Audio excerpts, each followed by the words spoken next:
자, 2번 문제 볼게요. 자, 다음은 교육 실습 중, 자, 예비교사와 지도교사가 나눈 대화 내용이다.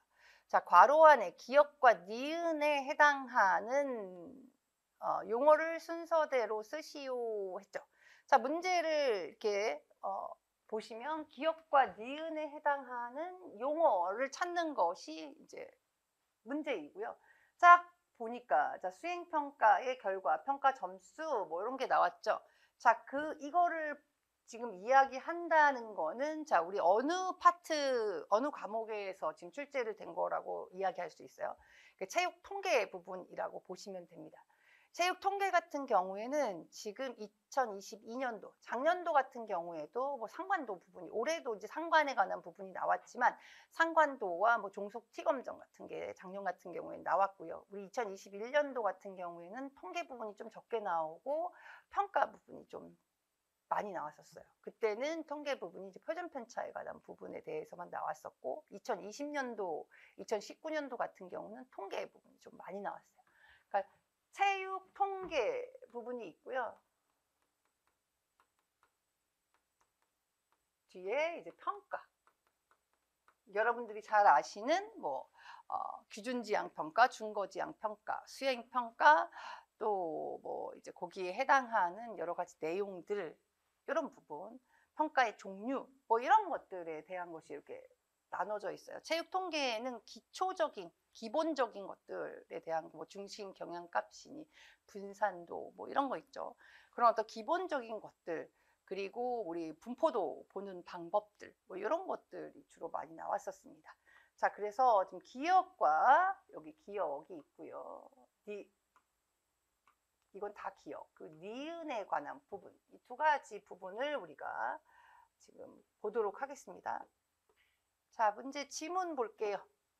자, 예비교사가 있고요. 자, 여러분들이 올해 열심히 공부하셔가지고 이제 1차 통과하시고 내년 2월 요때쯤 되면 이제 최합을 하셔가지고 신나게 연수를 받고 계실 때쯤을 이렇게 상상하시면서 보시면 예비교사, 자, 이번 표현활동 수행평가에 대해서 부여한 점수와 선생님이 부여한 점수의 차이가 있음을 발견했습니다. 자, 평가자가 여러 명일 때는 차이가 조금씩 날 수 있죠. 자, 그래서 학생평가 시 교사 간의 동일한 점수를 산출하는 것이 중요하다고 생각합니다. 자, 우리가 양호도라는 것이 있습니다. 그래서 우리가 가장 먼저 얘기를 하는 것들이 타당도와 자, 신뢰도, 그리고 신뢰도 아래 객관도. 자, 이렇게 구분을 할 수 있어요. 우리 타당도는 기본적으로 쉽게, 여러분들이 아주 이해하기 쉽게 이야기를 한다면, 자, 내가 배운 거, 학생 입장이라면 내가 배운 것들을 얼마나 잘 알고 있는지 정확하게 측정하는 거, 검사하는 거, 이것이 타당도예요. 타당도는 거의 정확성을 본다고 보시면 돼요. 정확성 내지는 일관성, 이런 것들을 체크하는 것이 타당도이고요. 우리 신뢰도는 뭐예요? 신뢰도도 마찬가지로 신뢰도는 평가자들의 기준이 될 경우가 많거든요. 평가자가 지금 문제에서처럼 여러 명의 평가자가 나왔을 때 각각의 평가자마다, 각각의 측정자마다 측정한 그 점수가 어떻게 오차 없이 잘 나올 수 있는 거, 그것을 우리가 신뢰도라고 얘기를 하고요. 그 신뢰도 중에서 평가자 간 신뢰도가 우리 뭐예요? 객관도라고 얘기합니다. 자, 그래서 여기서 말하는 학생평가 시 교사 간의 동일한 점수를 산출하는 거, 뭐를 얘기하는 걸까요? 신뢰도를 얘기하는 거예요. 그래서 평가자 간의 신뢰도를 말하는군요. 자, 이는 같은 대상자에 대해서 2명 이상의 평가자가 동일한 점수를 부여하는 정도로 정의하며 평가자의 주관성 또는 오류, 편견의 영향을 받게 됩니다. 자, 이게 무슨 얘기예요? 같은 대상자 내에서 2명 이상의 평가자가 동일한 점수를 내야 되는데 평가자의 주관성, 오류, 편견에 영향을 받으면서 생기는 게 뭐예요? 오차 점수죠. 자, 이 오차 점수가 생기게 될 수 있다고 이야기를 하고 있는 거예요. 그래서 교사가 부여한 점수에 따라서 학생들의 성취 수준의 평가가 되기 때문에 평가자 간의 신뢰도는 매우 중요하다. 자, 그래서 예비교사가 뭐라고 얘기합니까? 평가자 간의 신뢰도는 어떻게 확인합니까? 자, 평가자 간 신뢰도가 우리 객관도라고 얘기를 했고요. 우리가 교재에서 배웠죠. 객관도를 추정하는 방법. 2가지를 배웠어요. 자, 상관계수 방법, 상관분석, 이 있고요.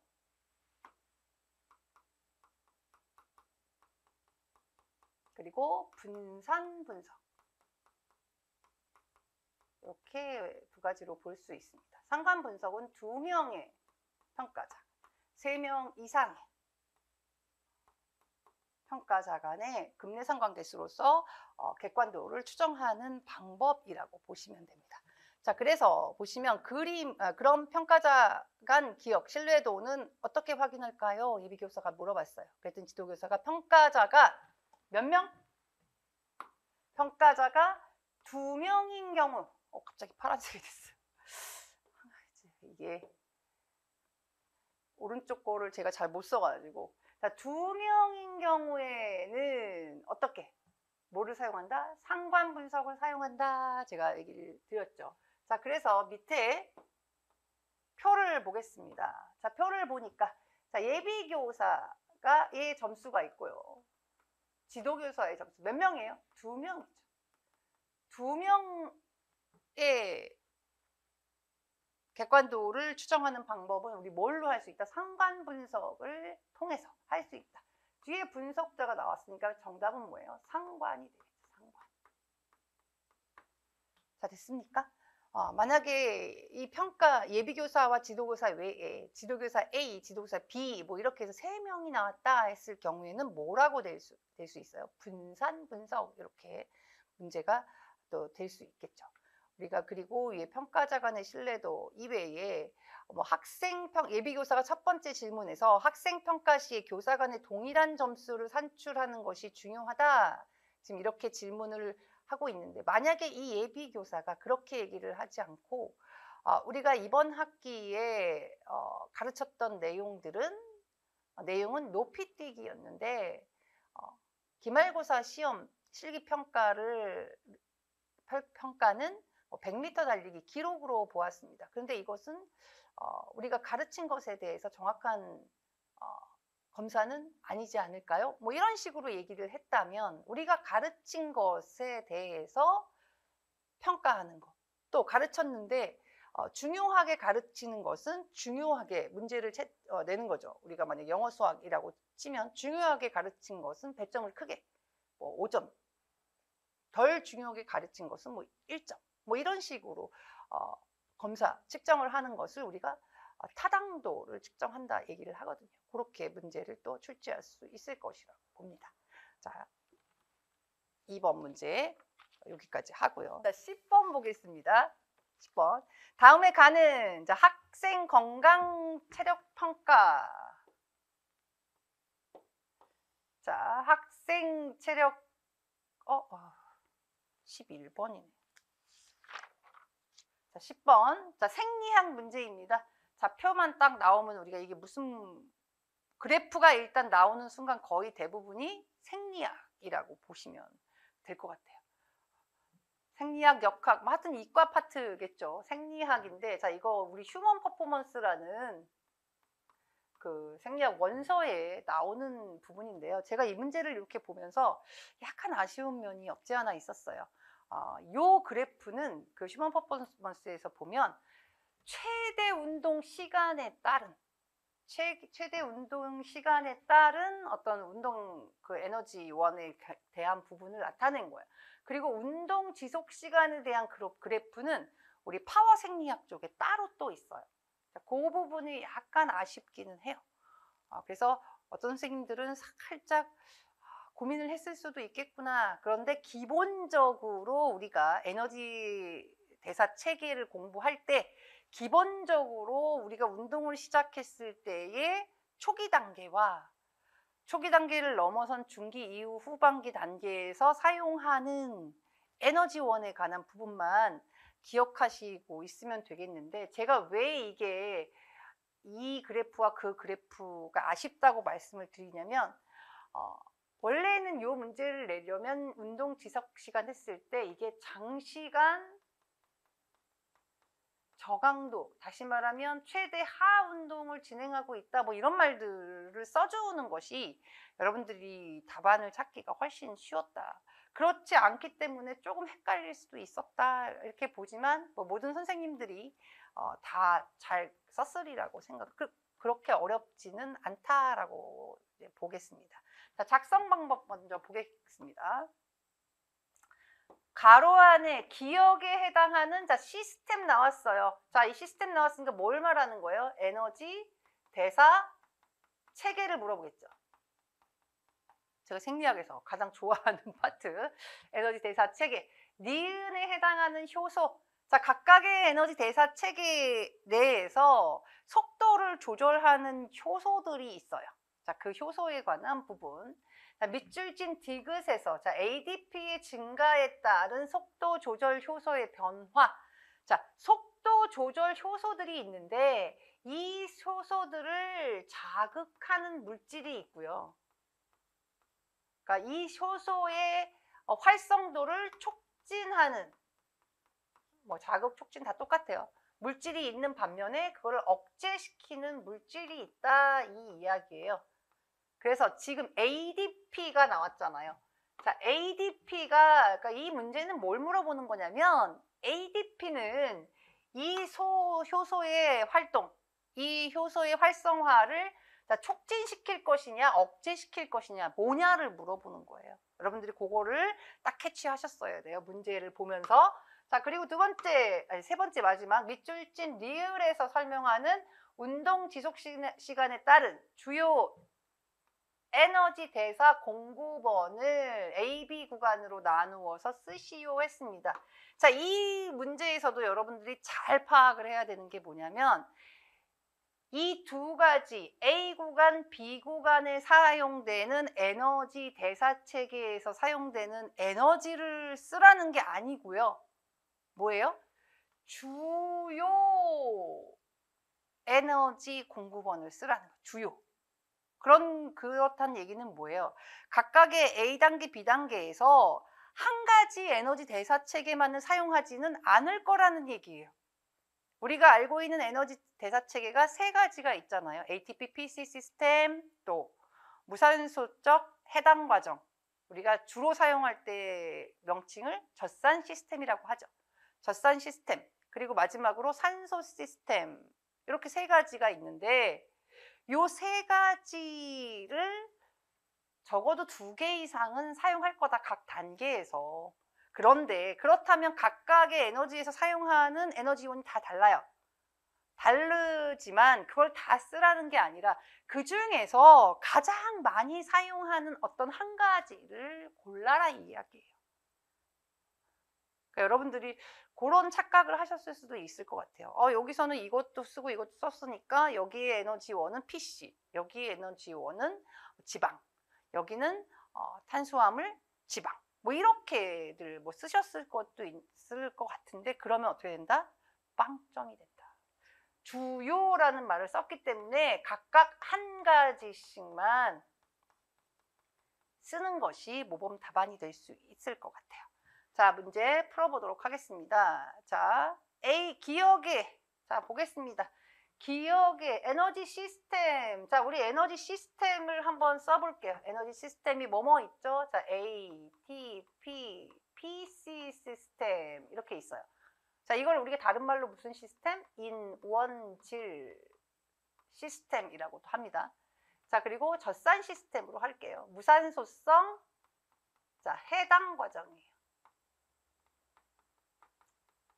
자, 마지막으로 산소 시스템. 자, 자, 이 공간상 이 두 개는 시스템자를 뺄게요.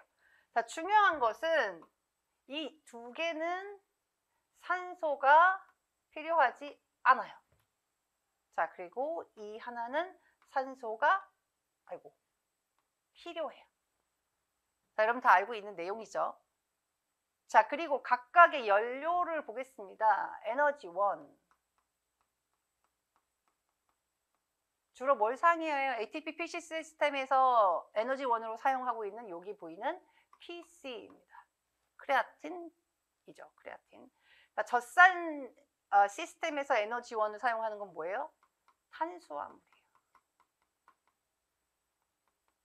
산소 시스템에서 에너지 1으로 사용하는 것은 뭐다? 지방이다.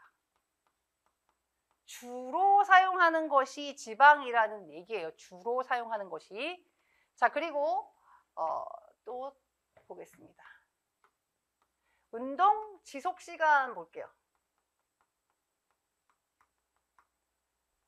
자, ATP PC 시스템은 우리 30초 전후, 젖산 시스템은 3분 전후, 산소 시스템은 3분 이상. 자, 우리 이렇게 알고 있잖아요. 이렇게 알고 있고 각각에 대한 부산물 보겠습니다. 자, 여기는 없고요. 자, 젖산 시스템의 부산물 물은 말 그대로 뭐예요? 젖산이에요. 젖산.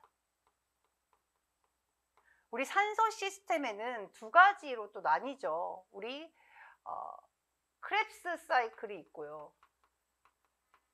또 뭐가 있었어요? 전달계 이렇게 두 개가 있었습니다. 자, 그래서 크랩스 사이클에서의 부산물이 뭐예요? CO2, 이산화탄소예요. 전자전달계에서의 부산물이 뭐예요? H2O, 물이었습니다. 자, 이렇게 딱 기억을 해주시면 돼요. 그래서 우리 보겠습니다. 자, 운동 지속 시간. 자, 초기에, 자, 여기가 제일, 자, 뭐예요? ATP 생산 비율이다. ATP 생산 비율. 자, 그래서 보시면, 자, ATP 생산 제일 처음에 이 정도 수준에서는 뭐를 사용했을까요? ATP PC 시스템을 사용했겠죠. 초기에. 왜냐하면 산소가 공급도 안 돼 있고 우리 몸에 근육에 저장되어 있는 PC를 사용해서 빨리빨리 이제 ATP를 만들어야 우리가 근수축을 통해서 움직임을 발생시킬 수 있단 말이에요. 자, 그랬을 때 요거를 지나게 되면 대신에 이 PC는 뭐예요? 굉장히 소량만 우리 몸에 있어요. 그래서 많이 사용할 수 없어요. 그 다음에 어떻게 이제 글리코겐을 막 분해하기 시작합니다. 글리코겐을 분해해서 글루코스로 만들어서 간에서 글리코겐을 분해해서 글루코스의 형태로 우리가 혈관을 타고 지금 막 운동하고 있는 그 근육으로 보내는 거. 그렇게 생각할 수 있는 것이 젖산 시스템. 한 3분 정도까지 우리 볼 수 있고요. 그 이후에는 뭐를 사용할 수 있어요? 산소 시스템 이렇게 사용할 수 있다. 자, 그래서 문제를 보시면 가과정의 에너지 시스템. 자, 가과정의 에너지 시스템은 자, 어떤 시스템과 어떤 시스템이래요? 해당 과정이다. 이렇게 되어 있어요. 자, 가과정이 뭐예요? 실선으로 되어 있는 거. 실선인데 검은 점으로 되어 있는 거. 자, 요거죠, 요거. 요게 무슨 가과정이고, 저 위에 요게 안에가 하얀색으로 뚫어져 있는 거, 요게 나과정입니다. 자, 가과정이 뭐예요? 무산소 과정이란 얘기예요. 과과정이 산소 시스템이다. 이렇게 보시면 되겠습니다. 자, 무산소 과정은 제가 두 가지로 나타낼 수 있다. 자, 젖산 시스템, 다른 말로 해당 과정이라고 한다 말씀드렸어요. 여기 해당 과정은 나와 있으니까 기억 시스템은 뭐예요? ATP, PC 시스템 또는 인원질 시스템, 이렇게 둘 중에 하나 쓰시면 정답이 되겠죠. 자, 그래서 자, 이어가면 자, 보겠습니다. 기억 시스템, ATP PC 시스템의 속도를 조절하는 효소는 크레아틴 키나제입니다. 라고 제가 말씀드렸죠. 크레아틴 키나제 어떻게? 자, 이렇게 CK라고 쓰고 크레아틴 키나제 이렇게 얘기를 했습니다. 속도 조절 효소. 자, 그리고 그 밑에 해당 과정의 속도를 조절하는 효소는 가장 이게 여러 가지 효소들이 있어요. 포스포릴라제도 있고 포스포프락토키나제, 우리가 주로 잘 알고 있는 어떤 게 있어요? PFK, 인산 분해 효소 뭐 이렇게 얘기를 하는데, 이게 PFK로 쓰면 정답 처리가 될 거니까 걱정하지 마시고요. 자, 이렇게 해서 두 가지 효소를 우리가 이야기를 했고, 모든 에너지 시스템에서 ADP의 변화는 속도 조절에 영향을 준다 얘기를 했습니다. 자, 여기 제가 아까 간단하게 문제 작성 방법을 보면서 얘기를 했죠. 자, 어떤 속도 조절 효소가 변화를 할 건데 그거를 변화시키는 물질이 있다는 얘기예요. 물질이 있는데 첫 번째 뭐예요? 그 속도 조절 효소의 활성화, 활동을 어떻게 촉진시키는 물질이 하나 있고 또 억제시키는 물질이 있다. 자, ATP-PC와 전자 전달계 같은 경우에는 명확하게 딱딱 정해져 있어요. 자극시키는 물질, 촉진시키는 물질이 뭐예요? ADP예요. 모든 우리 저 위에 나오는 모든 네 가지의 그 에너지 대사 체계에서 속도 조절 효소의 활성화를 증진시키는 거, 촉진시키는 물질은 ADP입니다. 그리고 억제시키는 물질이 뭐예요? ATP입니다. 물론 중간에 각각 뭐 인산 PI와 또 뭐 우리 산성 정도, pH 정도 뭐 이런 것들도 들어가 있지만, 기본적으로 가장 중요한 우리가 문제에 계속 나오는 것들은 어떤 부가적인 것을 제외한 중요한 것들이 주로 많이 나오니까, 자극 촉진시키는 물질은 ADP, 그리고 억제시키는 물질은 ATP이다. 이거 반드시 기억해 주시면 되고요.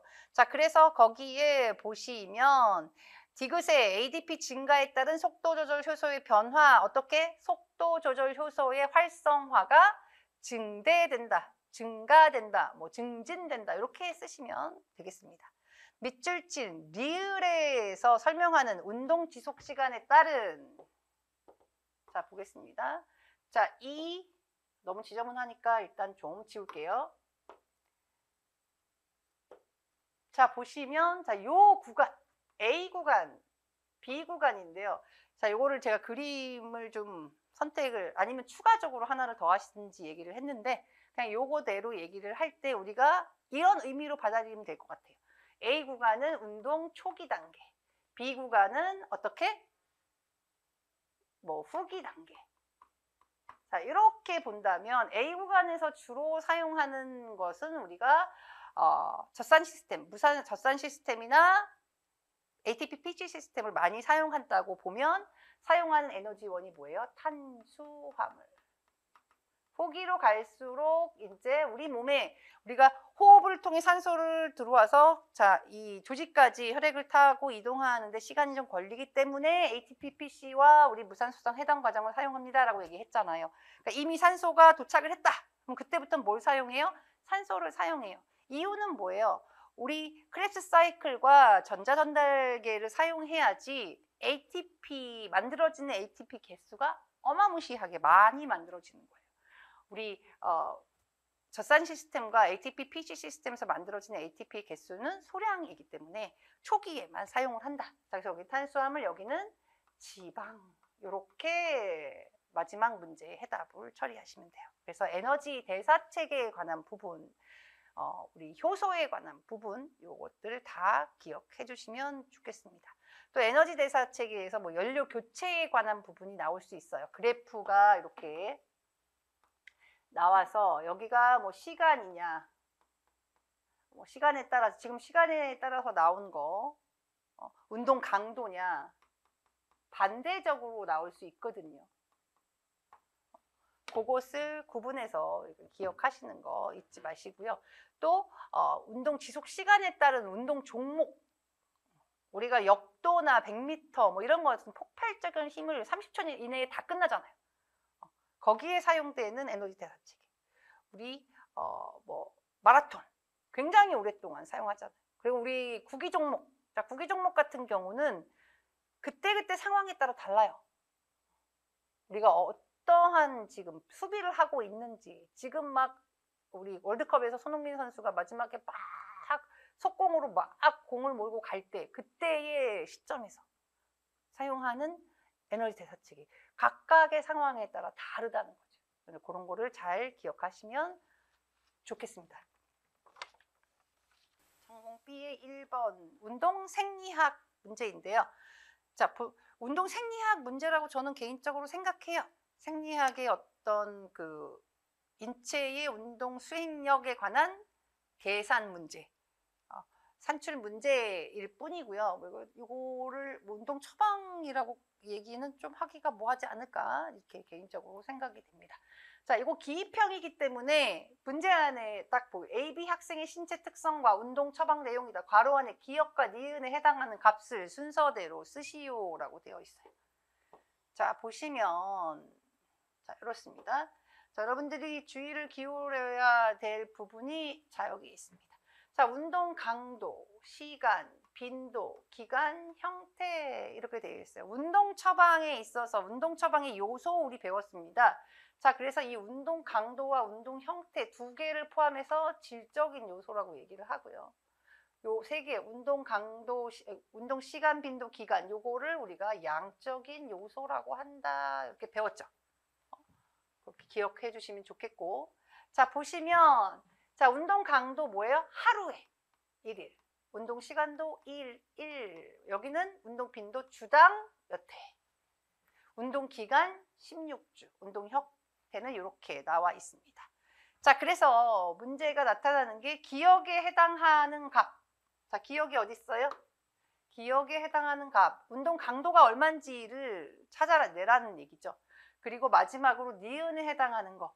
처방된 운동을 통해서 주당 소비된 지방량이에요. 지방량을 구해라 입니다. 자, 그래서 여러분들이 주의를 깊게 봐야 되는 부분이 뭐냐면요. 잠깐만요.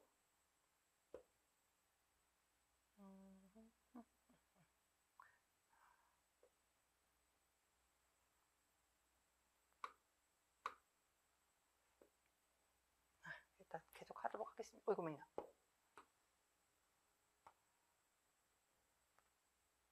자, 문제 보겠습니다. 밑에 볼게요. 자, 1맷은 아이고. 1맷은 뭐예요? 1맷은 자, 이렇게 정의한다. 3.5ml. 뭐의 3.5ml예요? 산소 소비량. 3.5ml. 몸무게 1kg당 1분당 사용하는 산소 소비량이 3.5ml인 것을 뭐라고? 1맷이라고 하겠다, 이 얘기예요. 그리고 산소 소비량은 어떻게 하겠다? 5kcal로 하겠다. 산소 1리터당. 그리고 체내 지방 조직 중 순수 지방은 뭐 이렇게 쭉 써 있는데 결론적으로는 뭐냐면 지방 1g당 몇 칼로리? 7.7칼로리로 보겠다 이야기입니다. 자, 그래서 문제를 풀겠습니다. 첫 번째 기억에 해당하는 문제 볼게요. 여러분들이 공부하셨을 때 우리 산소 소비량이 있었고요. 우리 에너지 소비량. 자, 이거를 계속 전환하는 문제를 우리가 계속 풀었었습니다. 자, 그래서 그동안은 문제를 주고 이 산소 소비량을 가지고 에너지 소비량을 구해라 이런 문제가 많았고요. 지금 이 부분은 반대를 하는 것이라고 보면 되겠습니다. 자, 그래서 우리가 1매트가 자, 밀리리터당 킬로그램당 어떻게 분당 사용하는 산소의 양 이렇게 얘기를 했어요. 그래서 앞에 우리 1매스 하면서 어떻게 3.5ml를 이야기했었어요. 그런데 우리가 자, 1맷이 아니라 운동 강도를 A 학생은 몇 맷으로 하겠다 이렇게 얘기해서 그게 운동 강도를 몇 맷으로 해야 되냐 이것을 물어보는 거거든요. 자, 그래서 중요한 것이 뭐예요? 자, 일단 이 앞에 산소량이 있으면 거기에 체중과 뭐를?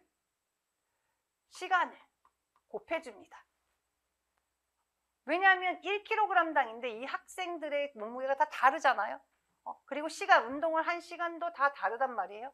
그거를 곱해주고, 그 다음에 그러면은 뭐가 나와요? 산소를 얼만큼 썼는지, O2의 사용량을 밀리리터로 나옵니다. 그럼 이거를 뭘로 어떻게 해야 돼요? 얘를 리터로 바꿔줘야 돼요. 그러면 우리가 어떻게 해요? 리터를 바꿔주면 1리터가 1000이잖아, 1000. 곱하기 1000분의 1 이렇게 곱해주면 몇 리터다가 나와요. 그리고 마지막에 여기 뭐라고 나와 있어요? 리터당 칼로리, 5칼로리다. 그래서 리터를 뭘로? 칼로리로 바꿔줘야 된다. 1리터당 어떻게? 5칼로리로 해서 우리 이렇게 해서 에너지 소비량을 구하는 것을 했었단 말이에요. 그거를 거꾸로 해 올라가는 겁니다. 거꾸로. 그래서 자 할게요. 지금부터 중요한 건 근데 자 운동 강도는 어떻게? 하루에 얼만큼 하루에 운동할 때 어느 강도로 할 건지를 우리가 구하는 거기 때문에 요거를 일단 주당 에너지 소비량을 어떻게 나누기 3을 해야겠죠. 3일을 한 거잖아. 주당 3일 했으니까 하루에 얼만큼을 했는지를 알아야 1일 운동 강도를 우리가 알 수 있어요. 그래서 일단은 630 나누기 3을 하니까 몇이에요? 210칼로리예요. 자, 우리가 210칼로리를 하루에 사용을 하더라 이 이야기입니다. 자, 이거를 우리가 지금 이제 그러면 칼로리를 뭘로 바꿔야 돼요? 자, 리터로 바꾸겠습니다. 자, 나누기 뭘 해주면 돼요? 5를 해주면 되죠. 1리터당 5칼로리니까 210칼로리를 5칼로리를 나누면 몇 리터의 산소를 썼는지 이제 알 수가 있어요.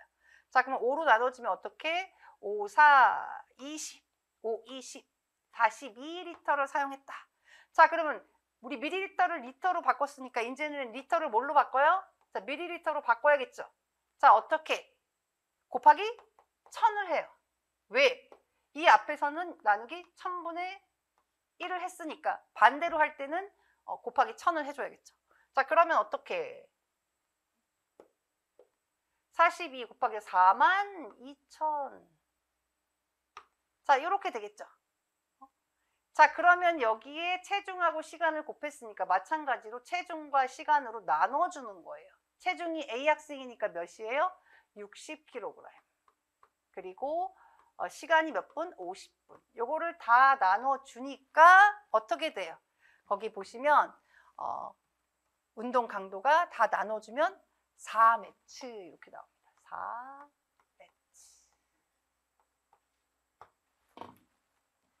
자, 이해되셨어요?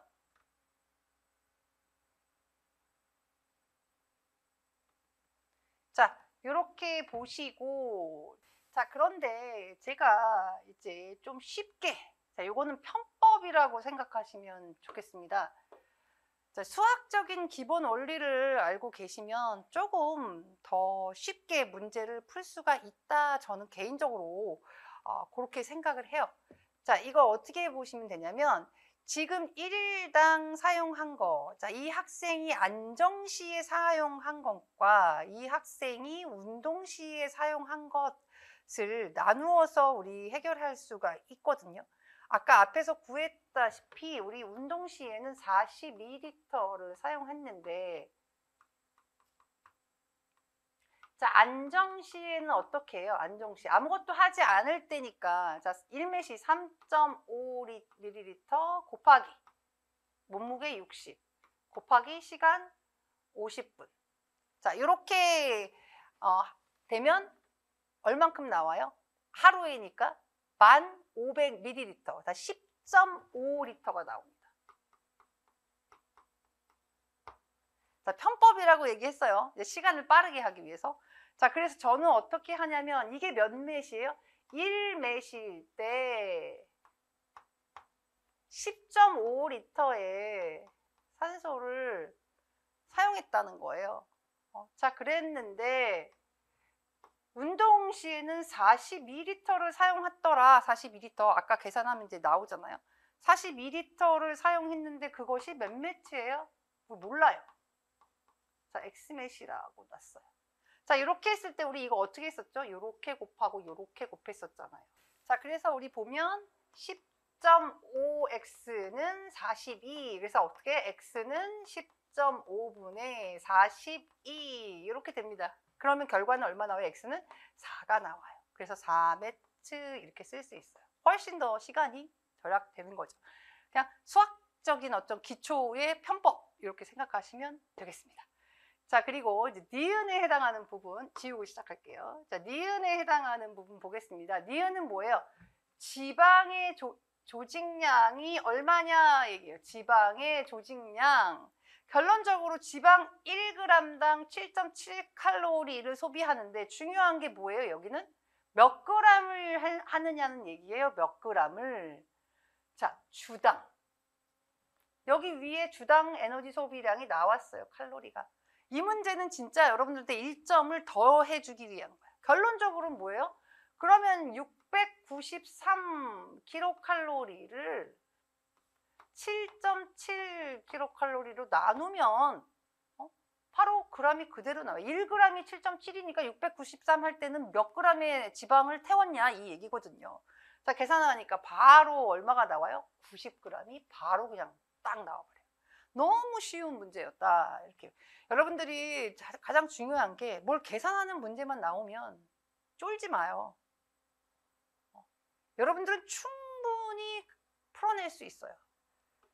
여러분들이 쫄아서 못 풀게 자꾸만 출제위원들이 데코레이션을 너무 많이 하기 때문에 여러분들이 쫄아서 그런 거지, 여러분들이 기본적인 산수 능력만 갖추고 있다면 지금도 이제 저한테 문의 오는 것도 그렇고 가끔 제가 여러분들이 자주 들어가는 카페, 그래서 어떤 것들이 여러분들에게 필요할까 이런 거를 보느라고 가끔 들어가 보면 저는 뭐 공부를 안 했습니다. 저는 선출입니다. 내지는 저는 수학, 물리 수포자입니다. 어떻게 해야 할까요? EBS를 들어야 할까요? 뭐 이렇게 나와요. 물론 EBS 들으면 아주 좋아요. 그런데 여러분들이 이 어느 것이 중학교 1학년부터 고등학교 3학년까지 6년 동안 배운 것 중에 어느 게 체육에 필요한지 모르잖아요. 그걸 다 들으려면 수백 강이에요. 수백 강.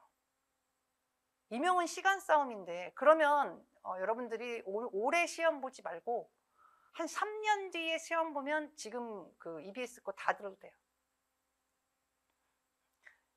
그래서 제가 수학, 물리 기초를 우리 역학에 필요한 수학, 물리 기초, 역학과 생리학 또는 측정평가 이런 것에 산출문제 풀을 때 필요한 모든 것들을 정말 줄여서 제가 한 14개강, 한 40분짜리 14개강으로 줄여놓은 게 있어요. 그래서 여러분들이 무슨 이벤트, 저희 희소에서 무슨 이벤트 같은 거 하고요. 또 내지는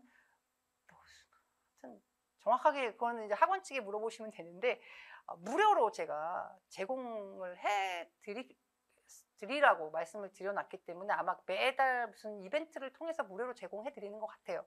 그거 그냥 들으세요. 돈 내는 것도 아닌데 EBS 그거 언제 다 들을 거고, 기본적으로 물리학 전공하신 분들, 수학 전공하신 분들이 얘기하는 수학 물리와 우리 운동 역학과 이런, 물론 개념은 똑같은데 약간 그분들이 저보다는 훨씬 수학 물리는 잘하겠지만 운동 역학에서 필요한, 운동 생리학에서 필요한 이런 어떤 수학적인 개념을 설명하는 데는 좀 약하다. 어렵게 설명하기 때문에 여러분들이 이해하기가 쉽지 않아요. 그렇게 진행하도록 하겠습니다. 자, 두 번째 문제, 전공 B. 제가 1시간 안에 이걸 다 끝낸다고 했는데 가능할지는 해봐야 되겠습니다. 바로 뭐가 나왔습니까? 운동 역학이 나왔습니다. 운동 역학.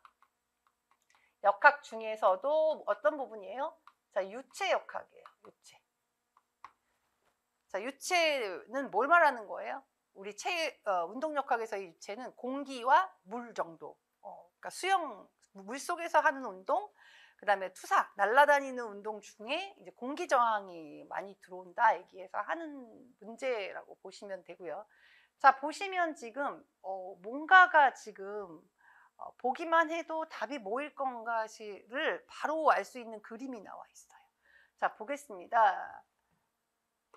출제위원들이 여러분한테 요구한 답은 괄호 안에 해당하는 기역에 해당하는 양력의 방향. 자, 그리고 괄호 안 니은에 해당하는 명칭 이렇게 되어 있습니다. 문제를 살짝 올려보면요. 자, 양력의 기역에 해당하는 어디서? 기역에 해당하는 양력. 자, 니은에 해당하는 자, 유체 흐름의 한 종류가 니은이라고 얘기합니다. 자, 보겠습니다. 배구에서 서브를 강하게 넣을 경우 공이 상대 코트 뒤로 나갈 가능성이 높아진다. 하지만 공의 자, 어떻게? 탑스핀, 자, 순회전이라고 하죠. 자, 공을 이렇게 놓고 봤을 때 자, 공이 이렇게 날아간다고 가정을 해봅시다. 자, 내가 그냥 여기가 중심이면요. 여기를 이렇게 때리면 공은 회전 없이 그냥 막 가요. 배구를 지금 예를 들었으니까 배구를 해서 스파이크를 때렸다. 아니면 서브를 우리 스파이크 서브 많이 때리잖아요. 때릴 때 자, 중심을 향한 향심력으로 작용을 해서 중심을 향하게 때리면 회전 없이 그냥 막 날아가지만 그것이 어떤 유체의 저항을 많이 받기 때문에 어느 시점에서 얘가 뚝 하고 떨어질지를 몰라요. 그래서 굉장히 이 리시버들이 혼란에 처하는 경우가 있습니다. 자, 그런 서브를 우리가 뭐라고 불러요? 플로터 서브라고 부르죠. 그리고 자, 이 중심을 벗어난 쪽을 향해서 작용을 하는 힘을 작용하면 물체에 뭐가 생겨요? 회전이 생겨요. 자, 우리가 이렇게 자, 여기를 때리면 이렇게 회전이 생깁니다. 이게 뭐예요? 순회전, 탑스핀이고요. 이쪽으로 가게 아래쪽을 때려서 생기면은 역회전, 백스핀 이렇게 됩니다. 자, 그렇게 얘기를 한 거고요. 자, 이렇게 톱스핀을 걸면 마그누스 효과로 인해 코트 안으로 들어갈 가능성이 높다. 자, 마그누스 힘 그러면 우리가 베르누이 정리와 또 뭐를 생각할 수, 마그누스 효과를 생각할 수 있죠. 베르누이 정리는 뭐예요? 우리 유속이 다를 경우에요. 유속이 자, 유체의 속도에 따라서 속도가 높으면 우리 압력이 낮아지고 속도가 느리면 압력이 높아지는 원리가 베르누이 원리거든요. 이 원리로 인해서 자, 물체의 효과, 마그누스 효과가 생긴다 이런 얘기예요. 여기랑 똑같이 우리가 보시면 자, 이렇게 진행을 하니까 이렇게 어떻게 바람이 불어요. 그러니까 공기가 이렇게 작용을 한다는 얘기죠. 자, 그랬을 때 자, 이렇게 순회전을 줬다는 얘기는 자, 어떻게 생각할 수 있어요? 내가 돌아가고 있는 방향의 반대 방향으로 공기가 맞바람으로 온다라고 치면 이쪽의 속도는 느려져요. 자, 자, 이런 식으로 아래는 어떻게 이렇게 진행이 되겠죠. 순회전이면. 지금 이건 순회전 역할형을 따로 설명했으니까 그렇고요. 내가 이렇게 돌아가고 있는데 내 뒤에서 이렇게 공기가 작용하면 속도가 빨라지죠. 자, 그래서 상대적으로 이곳의 압력은 낮아지고 여기의 압력은 높아져요. 자, 그러면 베르누이 정리가 뭐였어요? 압력이 높은 곳에서 압력이 낮은 곳으로 어떻게 이렇게 뭐가 발생해요? 양력이 발생한다 이렇게 얘기합니다. 자, 그러면 공이 이렇게 잘 가다가 점점 위에서 아래로 누르는 양력이 발생하니까 볼이 어떻게 해요? 이렇게 밑으로 떨어지는 거, 이게 뭐예요? 마그누스 효과예요. 그래서 이 마그누스 효과에 작용하는 이 양력을 우리가 뭐라고 얘기해요? 마그누스 힘 이렇게 얘기합니다. 자, 그래서 아래 톱스핀 서브를 한 공이 네트 안으로 넘어간 이후 상황이다. 그림과 같이 톱스핀이 걸린 공이 4시 방향으로. 자, 근데 문제는 뭐냐면 이런 문제들이 이전에 기출에 굉장히 여러 번 나왔어요. 자, 그때는 이렇게 진행을 하든가 아니면 공이 이렇게 있으면 이렇게 진행을 하든가 둘 중에 하나였어요. 그래서 공이 이렇게 꺾이든가 이렇게 꺾이든가 이것도 아래로 가든가 위로 가든가 였는데 자, 문제는 뭐냐면 변형을 시켰다고 시킨 게 뭐예요? 공이 날아가는 방향이 4시 방향이에요. 그거밖에 달라지는 게 없어요. 얘를 이렇게 돌려서 이렇게 오른쪽으로 공이 가고 있으면 이거 똑같은 문제잖아요. 자, 4시 방향으로 이동 중일 때 양력은 자, 그래서 이동 방향이 이렇게 돼요. 그러면 공기의 저항은 어떤 방향으로 볼까요? 이동 방향과 반대 방향으로. 이게 무슨 힘이에요? 항력이 작용하죠. 자, 그런데 양력이 발생했대요. 양력은 뭐예요? 이 항력과 어떻게? 항력과 여기가 중심이라고 쳤을 때 90도 수직으로 작용하는 힘이 양력이에요. 자, 이것도 될 수 있어요. 자, 그래서 지금 4시 방향이니까 이거 한 개당, 눈금 한 개당 30도잖아요. 90도니까 하나, 둘, 셋. 자, 여기에서 무슨 방향? 7시 방향으로 작용한다. 이렇게 보시면 되고요. 자, 밑에 문제 보겠습니다. 자, 유체 속을 빠르게 이동하는 배구공이 있어요. 일반적으로 이동 방향의 반대편에 유체 흐름의 한 종류인 뭐가 발생한다. 자, 이러한 유체의 흐름이 나타날 수 있어요. 이 흐름을 우리가 뭐라고 해요? 측류라고 해요. 이거는 유체의 속도가 느릴 때 측류가 발생해서 보시면 되고, 자, 이게 아니라 속도가 그러면 빠를 때도 있겠죠. 속도가 빠를 때는 뭐가 생각돼요? 자, 이게 여기서 이렇게 안쪽으로 이렇게 해서 이걸 우리가 뭐라고 해요? 난류가 발생해요. 속도가 느릴 때, 속도가 빠를 때 반드시 이 부분이 키포인트예요. 측류와 난류가 발생하는데, 이 난류가 발생하면 이 지역의 압력이 어떻게? 낮아져요. 그러면 이게 지금 이렇게 진행하고 있는 거거든요. 자, 그러면 유체의 흐름이 이렇게 진행되고 있다는 얘기는 진행 방향이 반대쪽이라는 얘기예요. 그럼 전면에는 압력이 높아요. 그러면 후면에 이런 난류 현상이 생기기 때문에 압력이 낮아지니까 어떻게? 이렇게 이 방향으로 뭐가 작용해요? 형태 항력이 작용한다. 이 얘기입니다. 자, 그래서 우리가 공부를 조금 더 했을 때 이 지점, 난류가 발생한 이 지점을 뭐라고 얘기했어요? 항적지대입니다. 이 얘기를 했었죠. 요거를 물어보는 문제도 나올 수 있겠죠.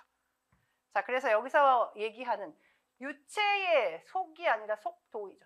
속도를 빠르게 이동하는 배구공. 빠르게라고 나왔죠. 빠르게다. 그러면 유체 흐름이 뭐다? 난류다. 얘가 느리게다. 그럼 여기가 뭐가 되겠어요? 측류가 된다. 이렇게 되는 거죠. 됐죠? 자, 반드시 기억하셔야 돼요. 유체의 흐름이 빠를 때, 유체의 흐름이 느릴 때 작용하는 것이 측류와 난류가 있다. 난류가 작용하면 후면에 압력이 낮아져서 높은 앞면으로부터 후면 쪽의 방향으로 뭐가 작동한다? 항력이 작동한다. 항력이 발생한다. 자, 그래서 이 부분을 우리가 항적지대라고 하는데, 뭐 사이클 추발 경기나 이런 경기에서 그래서 2번 주자가 요 속으로 들어가게 되면 1번 주자가 다 항력을 받아서 항력을 없애주면 2번 주자, 3번 주자는 여기서 항력이 없이 따라갈 수 있다. 그러면서 두 번째 한 바퀴 돌면 그 다음 바퀴는 2번 주자가 이런 식으로 했다고 설명을 해드렸습니다. 자, 여기까지 기억하시면 되고요. 자, 고온 환경에서의 운동 방법, 운동 생리학 문제죠. 운동 생리학. 밑줄친 기억 상황에서 나타나는 심장 1회 박출량과 분당 심박수. 니은에 해당하는 명칭, 디귿, 리을에 해당하는 명칭을 쓰시오 했습니다. 자, 볼게요. 자, 외부 기온이 너무 높아서 여러분의 안전을 위해 수업을 체육관에서 하기로 됐다. 고온 환경에 장시간 운동할 경우 수분 손실과 함께 심부 체온이 상승하고 심혈관계의 부담은 증가하게 됩니다. 했고요. 자, 고온 환경에 먼저 니은이 있습니다. 열 손상에는 어떤 것들이 있냐? 우리 열 손상의 대표적인 유형으로서는 두 가지를 이야기할 수 있어요. 일사병과 또 뭐가 있어요? 열사병 이렇게 있어요. 더 심각한 게 열사병이거든요. 그 두 개를 구분하는 아주 쉬운 방법 하나는 체온을 재는 거예요. 열이 40도 이상 오르면 열사병이고요. 40도 이하로 내려가면 일사병 이렇게 되겠습니다. 그래서 열사병은 막 선망 증상도 보이고 막 사람이 실신하고 막 이런 거고, 일사병은 구토와 뭐 어떤 이런 열과 이런 정도라고 생각을 하시면 돼요. 거기 뭐라고 나왔어요? 주된 증상. 자, 여기에 나온 주된 열손상의 주된 증상은 자, 무초점 응시, 판단력 상실, 의식 상실. 자, 체온 조절 시스템이 작동하지 않아서 심부 체온이 어떻게 40도보다 어떻게 위로 올라갔대요. 여기서 나왔어요. 답이 뭐로 나와요? 열사병이죠. 자, 밑에 또 이어가겠습니다. 고온 환경에서는 운동을 못하나요? 했습니다. 자, 우리 인체는 항상성을 유지하기 위해 부단히 노력합니다. 고온 환경에 노출이 되면 인체 내 수분과 전해질이 손실이 된대요. 그래서 우리 인체에 수분을 어떻게 보존하기 위해서 나오는 호르몬이 두 가지가 있어요. 하나는 항이뇨 호르몬이 있고요. 또 하나는 알도스테론이에요.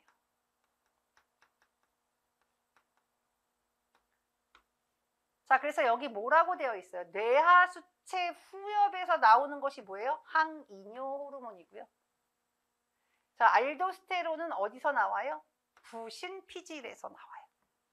부신피질, 호르몬에 관한 부분과 부신피질, 그 항이뇨 호르몬은 다른 말로 바소프레신이라고도 합니다.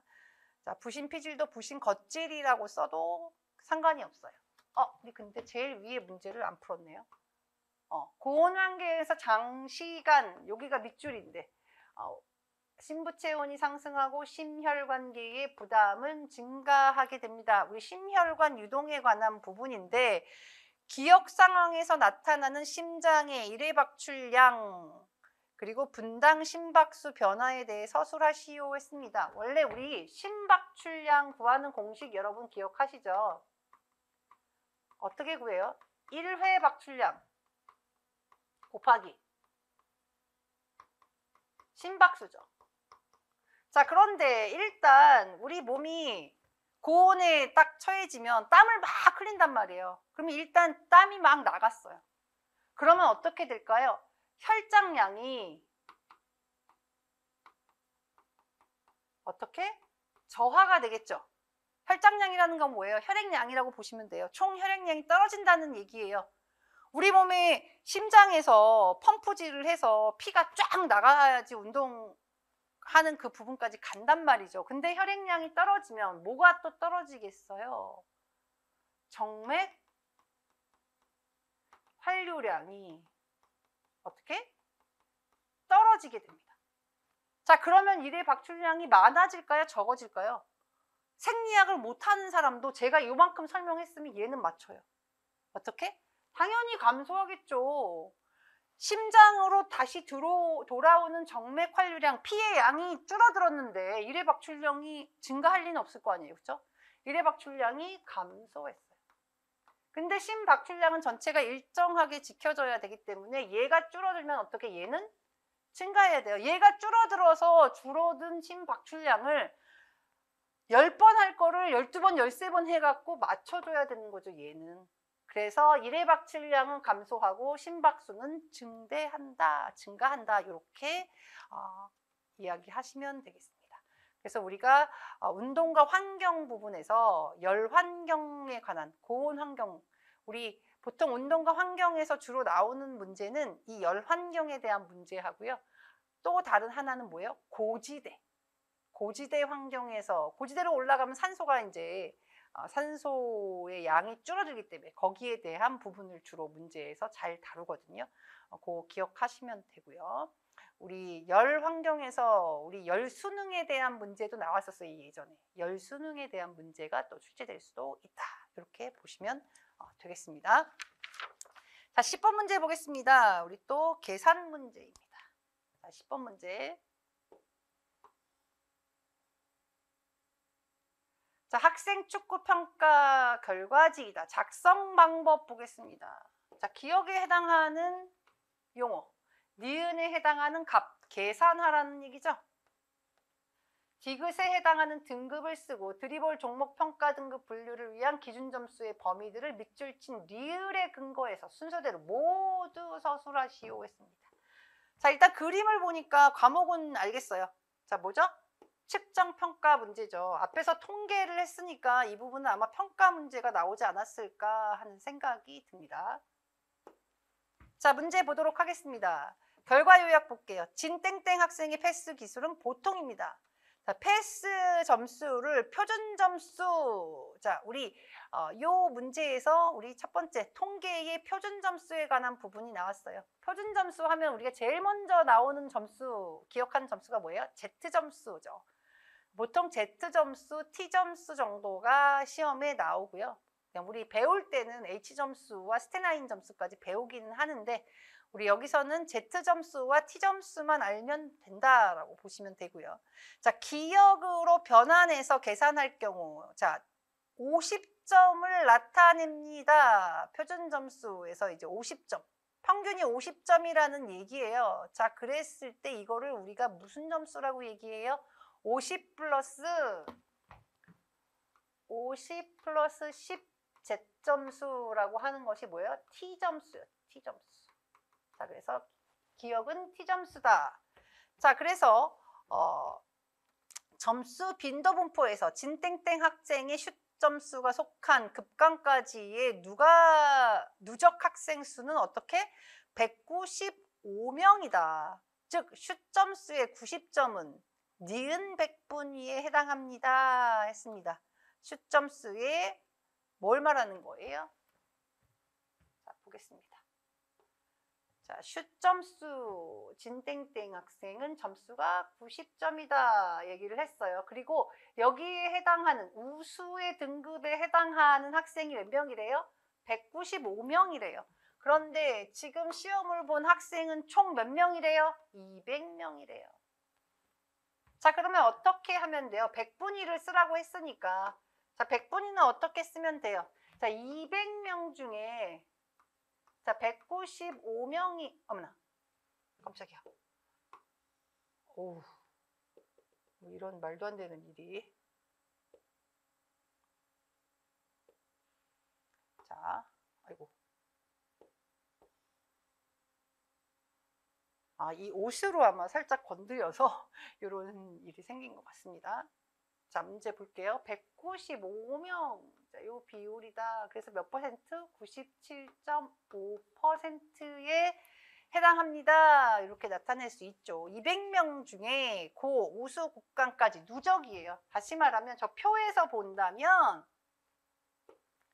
자, 우수 국간이 여기까지인데 저 문제에서 뭐예요? 이 누적 학생 수가 몇 명이에요? 195명이에요.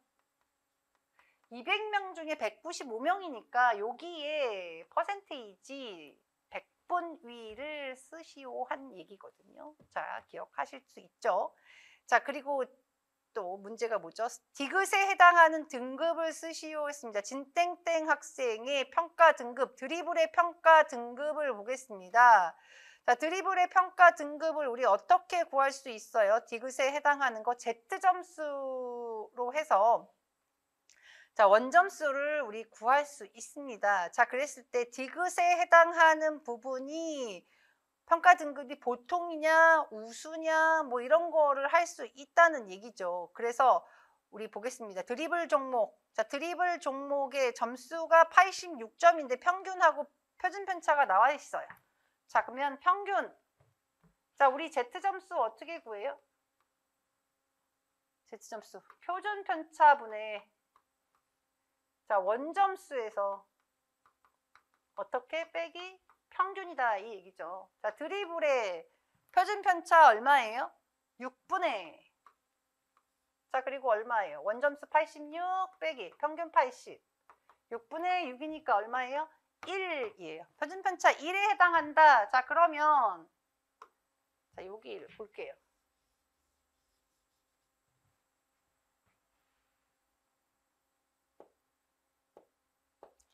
자, 여기가 평균이잖아요. 가운데가.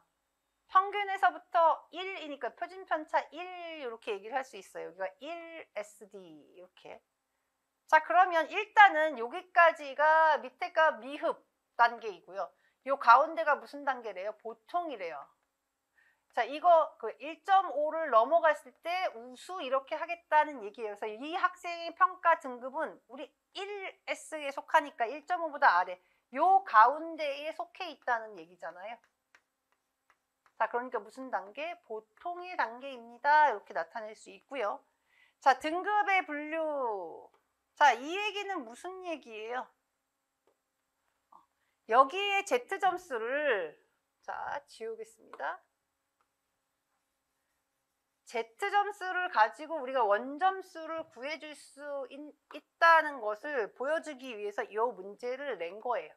리을에 근거한대요. 평가 등급은 미흡, 보통, 우수, 미흡, 보통, 우수 이렇게 나타낼 수 있다. 그런데 뭐를 지금 구하라는 거예요. 드리블 종목의 평가 등급 분류를 위한 기준점수의 범위들. 자, 원점수를 구하라는 얘기예요. 자, 그래서 Z점수를 구해보면 미흡 시점에 Z점수가 뭐예요? 마이너스 1.5인 거예요. 자, 그래서 표준편차, 드리블의 표준편차 6. 자, 원점수 우리가 구하고 싶은데 몰라요. 빼기 80 평균. 자, 그래서 X값이 X는 어떻게 구할 수 있어요? 자, 마이너스 9 플러스 80. 자, 이렇게 되죠. 자, 얘 일로 이항하고요. 여기 곱하고 얘 또 이항하고 뭐 이렇게 했어요. 중간관계를 생략하고 하니까 얼마예요? 71점이에요. 그러니까 미흡은 어떻게? 71점 미만. 자, 미만이니까 여기가. 자, 그럼 보통은 일단 75점 이상으로 시작하겠죠. 이상부터 어디까지? 자, 우수만 해주면 돼요. 우수. 1.5. 1.5. 자, 마이너스 1.5가 아니라 1.5다 이거죠. 1.5는 x-80 똑같이 6 이렇게 되겠네요. 자, 그러면 어떻게 x는 89가 되는 거예요? 9 플러스 9 89. 그럼 어떻게? 89점 미만. 그럼 우수는 89점 이상. 이렇게 써주면 되겠죠. 자, 그러니까 여러분들이 Z점수와 T점수의 어떠한 개념들을 잘 알고 있나? Z점수를 어떻게 구할 수 있고, 이 정상분포표에서의 요 숫자와 요것이 무엇을 의미하냐, 이런 것들을 물어보는 문제가 되었습니다. 문제가 그렇게 어렵지는 않은 문제였어요. 세 가지 문제가 나온 것 중에서 첫 번째 기억에 해당하는 것, 뭐 니은 같은 거는 하 정도, 상중하의 하. 우리 디귿에 해당하는 등급을 쓰는 것도 하. 근데 마지막에 이제 요 부분 좀 계산해야 되니까 요게 중하 정도, 중도 아니고 중하 정도 되겠다. 이렇게 보시면 되겠습니다. 자, 측정평가. 요번에 측정평가는 좀 많이 쉬웠다.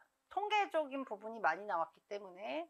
자, 11번 문제. 자, 여러분들이 굉장히 좋아하시는 우리 운동 역학 문제가 되겠습니다. 자, 운동 역학 중에서도 뭐예요? 투사운동이에요. 투사운동 중에서 수직 투사운동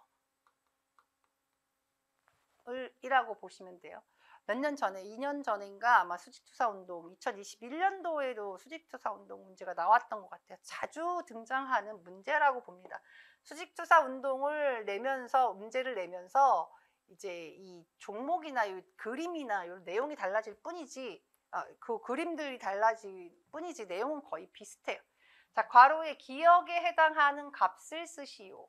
자, 프리스쿼트, 점프 스쿼트과 중량 스쿼트, 그리고 프리스쿼트, 이 세 가지를 나누어서 할 때, 프리스쿼트를 할 때의 평균 수직 지면 발력의 크기, 힘의 크기.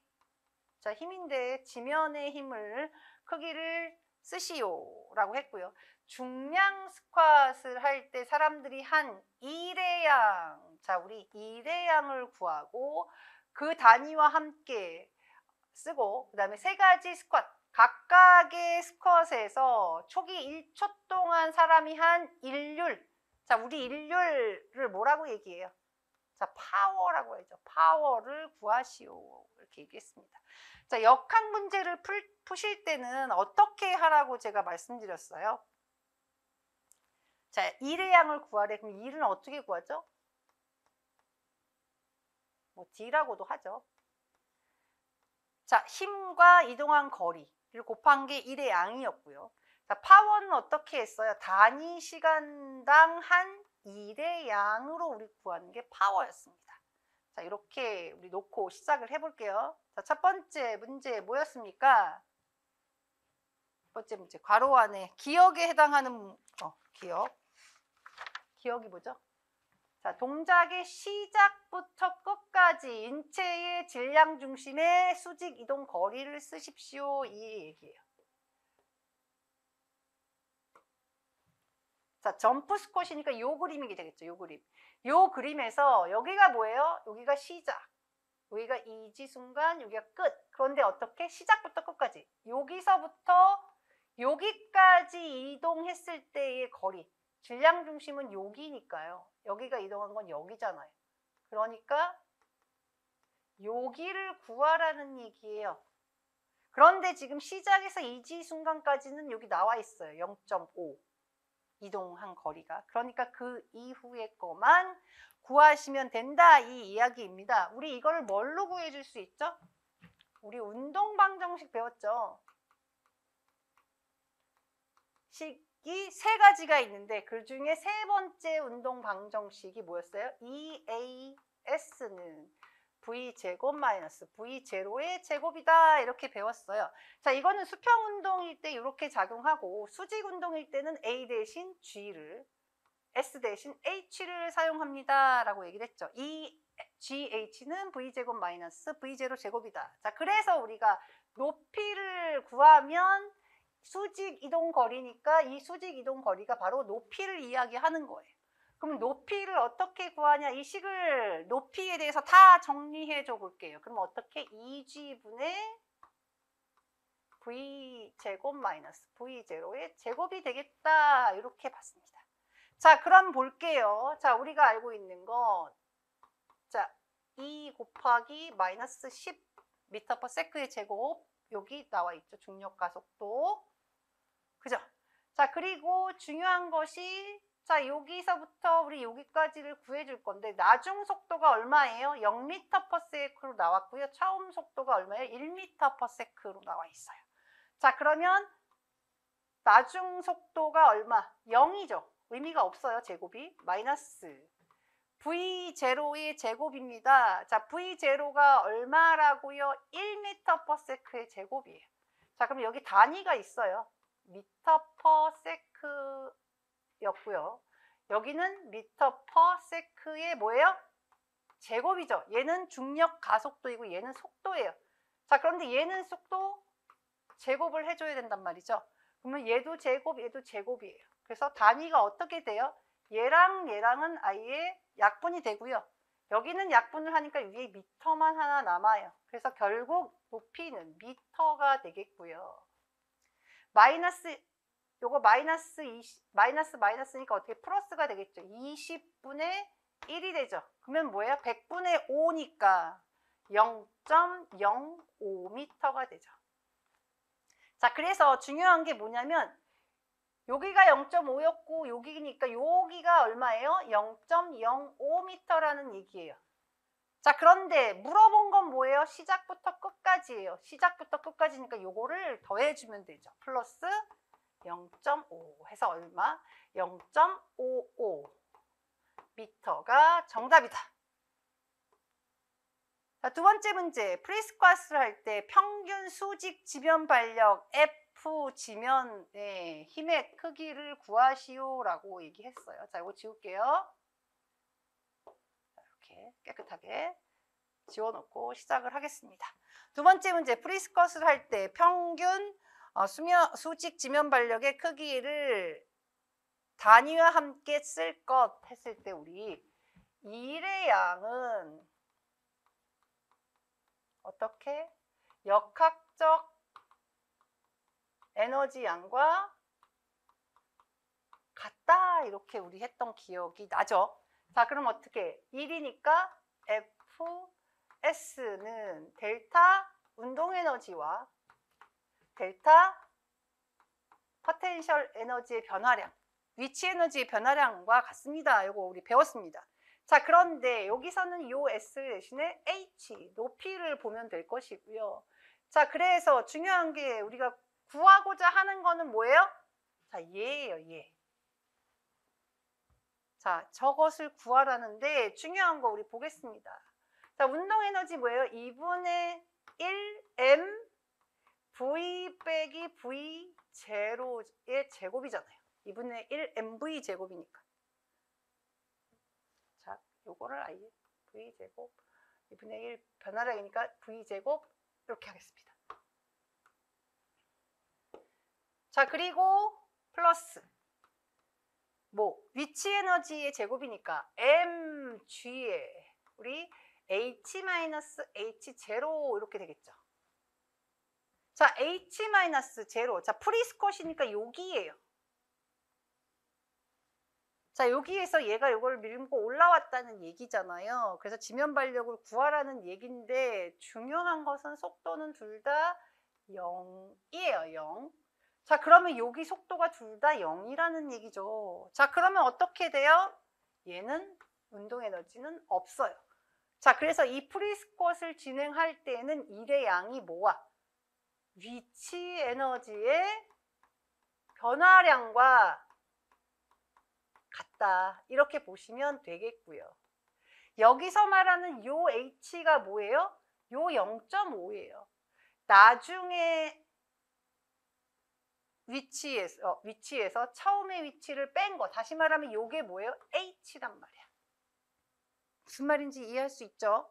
자, 그러니까 여기에 h와 여기에 h가 어떻게 지워져요? 결국 결론은 뭐예요? F, 다시 말하면 지면 발력이 뭐가 된다? mg가 된다.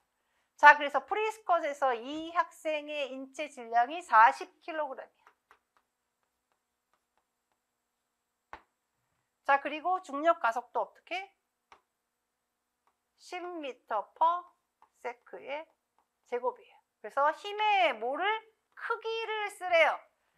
힘의 크기를 쓸 때는 방향은 필요 없어요. 두 개 곱해주니까 어떻게? 400kg m/s 제곱. 뭐예요?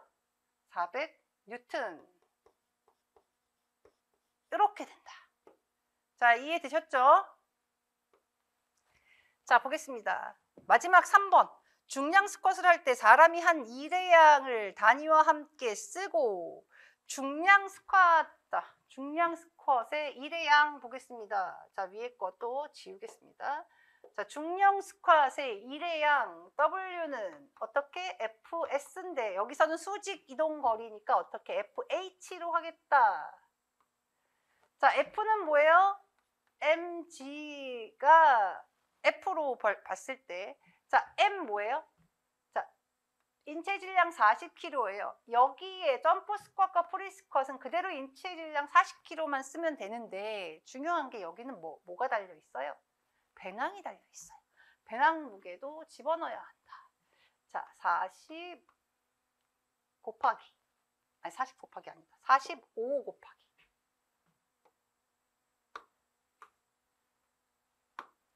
자, 45kg이죠. 학생 무게 40, 아니야, 학생 무게 40, 배낭 무게 5kg, 45kg 곱하기 어떻게? 10 곱하기 h 높이 어떻게? 0.5. 자, 얼마예요? 450 나누기 0.5, 2분의 1이니까 어떻게? 225 줄이다. 이렇게. 1의 단위니까 줄 이렇게 되겠죠. 자, 이렇게 해서 1의 양을 썼습니다. 자, 첫 번째 225 됐죠. 네, 그 다음에 세 가지 스쿼트 자세에 1초 동안 자, 파워를 구하래요.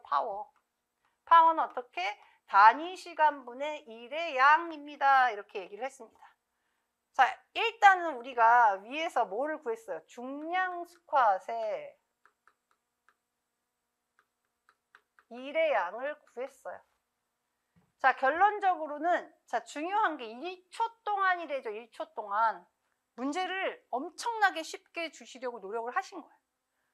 자, 뭐예요? 얘가 1초야.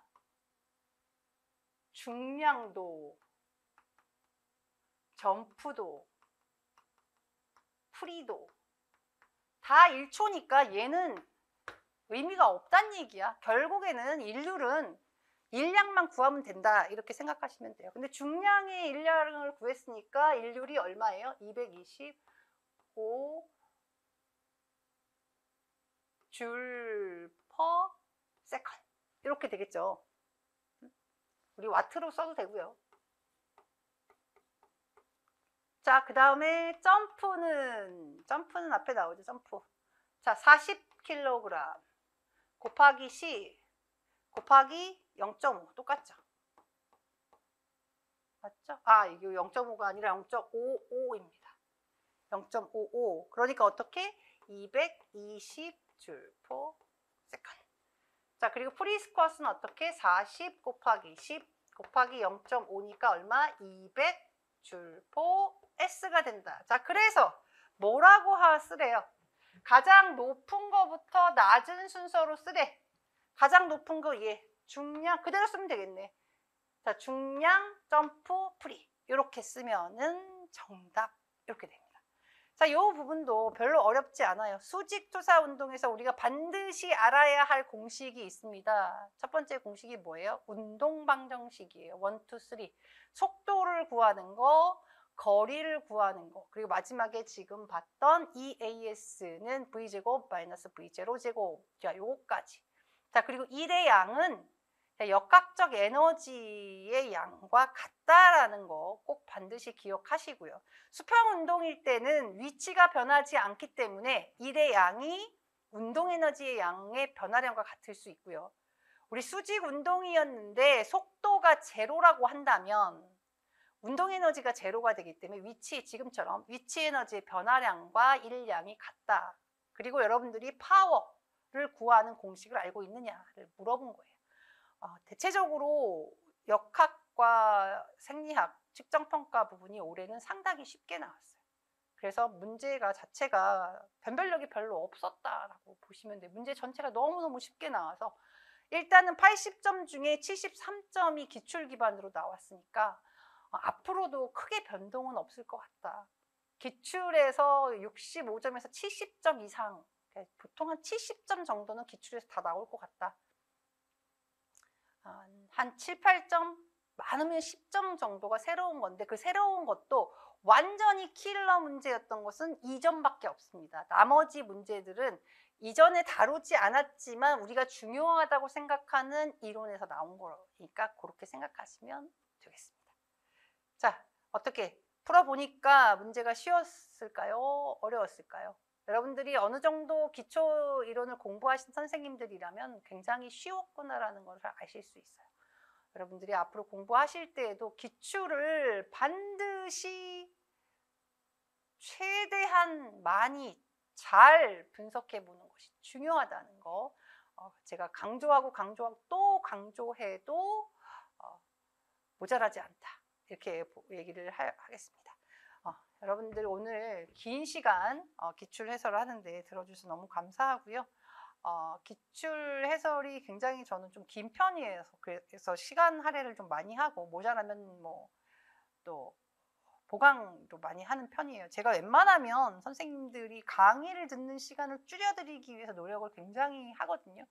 왜냐하면 강의 듣는 시간은 공부하는 시간이 아니라고 저는 생각하기 때문에 여러분들이 강의를 듣는 것을 기반으로 혼자 자기주도적 학습을 하는 것이 아주 중요하다고 생각하기 때문에 시간을 줄이려고 하는데 또 이 기출을 공부하다 보면 이 줄이기가 쉽지 않아요. 뭔가 하나 더 알려드리고 싶고 더 얘기해드리고 싶고 하니까.